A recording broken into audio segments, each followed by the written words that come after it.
The Vietnam War, a period of time between 1954 and 1975 in which more than 3 million people died.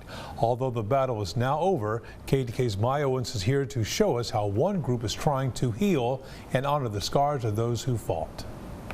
That's right, Neil. Since 2003, more than 200,000 veterans across the country have received a Quilt of Valor, handcrafted and patriotic. These quilts are given to veterans as gifts of comfort and gratitude. And for these 3 East Texans, it's a gift that will keep them warm as they continue to remember the cold nights they spent in Vietnam. Here's tonight's special report. In a heartfelt homecoming from us to all of you that served in Vietnam. Can we give them a hand? 3 Vietnam veterans honored after putting their lives on the line nearly 40 years ago. It will keep them alive and give them the faith and the want to come home. Brad Clark served in the United States Marine Corps, now commending his fellow brothers in uniform. He says ceremonies like this are crucial. They need it. They're healing. They're hurting. They've seen things with their eyes, have felt pain that we can never understand. Inside the VFW post in Longview, each one was given a Quilt of Valor placed on their shoulders by the hands that made it. Well, we're here tonight to welcome these folks home officially. Talking to the recipients, Clark thinks back to how he got here. At 5 years of age, I knew I was going to be a United States Marine. Wanting to be a part of something greater.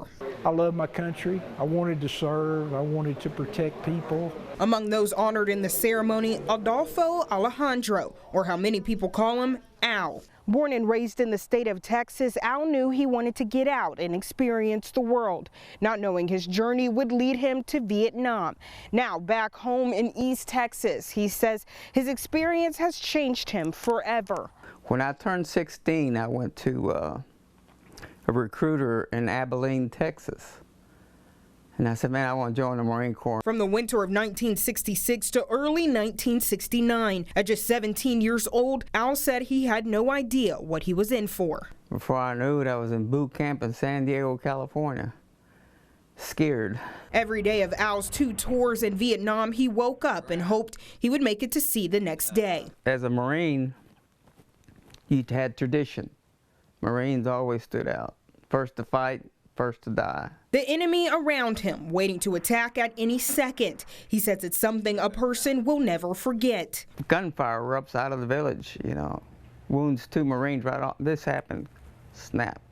Al says this was a moment that will stick with him forever as he watched 2 members of the Vietnam guerrilla force run into a house. And after firing a rocket missile, the threat was gone, but devastation followed. He was all in shambles, but I seen the 2 dead VC. But there was a mother and 2 kids in there too, and they got killed.